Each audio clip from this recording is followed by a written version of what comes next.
सोचने की बात है। एक शहरी होने के नाते हमारी आज़ादी, इज्जत और इंसाफ को कौन सी चीज़ यकीनी बनाती है?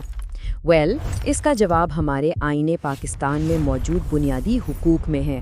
तो चलिए इस सफ़र में हम आर्टिकल 8 से 20 तक को देखते हैं और ये समझते हैं कि ये गारंटीज़ आखिर है क्या और इनकी इतनी अहमियत क्यों है। तो इन आर्टिकल्स को आसानी से समझने के लिए हमने इसे कुछ हिस्सों में तकसीम किया है। सबसे पहले हम इन हुकूक की बुनियाद को देखेंगे, फिर बात होगी फ़र्द के तहफ़्फ़ुज़ की, उसके बाद निज़ाम इंसाफ़ की ज़मानतों पर और आखिर में एक शहरी के तौर पर हमारी आज़ादियों पर। तो चलिए शुरू करते हैं हमारे पहले हिस्से से। ये वो बुनियाद है जिस पर बाकी तमाम हुकूक खड़े हैं। अच्छा, आर्टिकल 8 को आप बुनियादी हुकूक का एक किस्म का गार्डियन या शील्ड समझ लें। ये बिल्कुल साफ कहता है कि अगर कोई भी कानून इन हुकूक से टकराएगा ना, तो वो फौरन कालअदम हो जाएगा। यानी रियासत ऐसा कोई कानून बना ही नहीं सकती जो इन हुकूक को कम करे या छीन ले। हाँ, एक बात ज़रूर है, इसका इतलाक आर्म्ड फोर्सेस पर नहीं होता और इसकी वजह इन इदारों के अंदर डिसिप्लिन बरकरार रखना है। चलिए अब इन हुकूक की तरफ बढ़ते हैं जो सीधा सीधा हर फर्द की जान, उसकी इज्जत और शख्सी आज़ादी से जुड़े हैं। ये वो हुकूक हैं जो इंसानी वक़ार की असल बुनियाद हैं। आर्टिकल 9 ये शायद सबसे बुनियादी, सबसे अहम हक है, ज़िंदगी और आज़ादी का तहफ़्फ़ुज़। इसका मतलब ये है कि किसी भी शख्स से उसकी ज़िंदगी या आज़ादी नहीं छीनी जा सकती सिवाय उसके जो कानून में तरीका लिखा हुआ है। ये दरअसल गैर कानूनी हिरासत के खिलाफ हर शहरी के लिए एक बहुत बहुत मजबूत ढाल है। अब आते हैं आर्टिकल 14 पर। इसके आप कह सकते हैं दो अहम हिस्से हैं। पहला, हर इंसान की इज्जत नफ्स का तहफ़्फ़ुज़ और दूसरा, घर की चार दीवारी का तक़द्दुस। लेकिन जो सबसे अहम बात है ना इसमें, वो ये है कि ये आर्टिकल वाज़े तौर पर कहता है कि सबूत हासिल करने के लिए किसी भी किस्म का तशद्दुद मना है। ये इंसानी वक़ार को प्रोटेक्ट करने के लिए बहुत ज़रूरी है।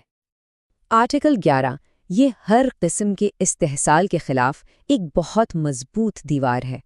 इसके तहत गुलामी बिल्कुल मना है, जबरी मशक्क़त इस पर भी पाबंदी है और इंसानी स्मगलिंग वो भी मुकम्मल तौर पर ममनू है। और हाँ, ख़ास तौर पर ये आर्टिकल 14 साल से कम उम्र के बच्चों से फैक्ट्री, कान या किसी भी ख़तरनाक जगह पर काम करवाने से सख्ती से रोकता है। इसके बाद है आर्टिकल 20 जो मजहबी आज़ादी की बात करता है।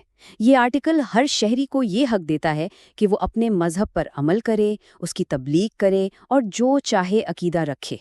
इतना ही नहीं, हर मजहबी ग्रोह को अपने इदारे बनाने और उन्हें चलाने का भी पूरा हक है। बस एक शर्त है कि ये सब कानून और पब्लिक ऑर्डर के दायरे में रहते हुए किया जाए। ठीक है, अब हम उन आर्टिकल्स पर बात करते हैं जो हर शहरी को कानून और अदालत के सामने कुछ बहुत अहम प्रोटेक्शंस देते हैं। ये हुकूक आप समझ लें इंसाफ के निज़ाम की रूह हैं। आर्टिकल 10A ये बहुत सीधा और साफ है। ये हर शख्स को फेयर ट्रायल यानी मुनसिफाना समाअत का हक देता है। इसका मतलब क्या है? इसका मतलब ये है कि चाहे केस सिविल हो या क्रिमिनल, हर फर्द को अपनी सफाई पेश करने का पूरा मौका मिलना चाहिए, इंसाफ के तमाम तकाज़ों के साथ। अब आते हैं आर्टिकल 10 पर, जो गिरफ्तारी और हिरासत से मुतल्लिक कुछ अहम ज़मानतें देता है। देखिए, अगर किसी को गिरफ्तार किया जाता है तो उसे फ़ौरन ये बताना लाजमी है कि उसे क्यों गिरफ्तार किया गया है। सिर्फ इतना ही नहीं, उस शख्स को अपनी पसंद के वकील से बात करने और अपना दिफा करने का भी पूरा हक हासिल है। और इसी आर्टिकल में एक नंबर है जो बहुत ही अहम है, 24। इसका मतलब ये है कि गिरफ्तार किए गए शख्स को 24 घंटे के अंदर अंदर, हाँ, सफ़र का वक्त निकालकर किसी मजिस्ट्रेट के सामने पेश करना लाजमी है। ये चीज़ पुलिस को किसी को भी बेमतलब अपनी हिरासत में लंबे अरसे तक रखने से रोकती है। निज़ाम इंसाफ में दो और बहुत अहम प्रोटेक्शंस हैं। पहले आर्टिकल 12 ये कहता है कि किसी को ऐसे काम पर सज़ा नहीं मिल सकती जो उस काम के करने के वक्त जुर्म था ही नहीं। और फिर है आर्टिकल 13 ये दो चीज़ें यकीनी बनाता है। एक, किसी को एक ही जुर्म की 2 बार सज़ा नहीं हो सकती और दूसरा, किसी को अपने ही खिलाफ गवाही देने पर मजबूर नहीं किया जा सकता। तो चलिए अब हम अपने आखिरी थीमेटिक सेक्शन की तरफ बढ़ते हैं। इसमें हम उन हुकूक पर फोकस करेंगे जो शहरियों को सोसाइटी और अवामी ज़िंदगी में आज़ादी से हिस्सा लेने का मौका देते हैं। یہ حقوق نا ایک بہت ہی لاجیکل انداز میں آگے بڑھتے ہیں۔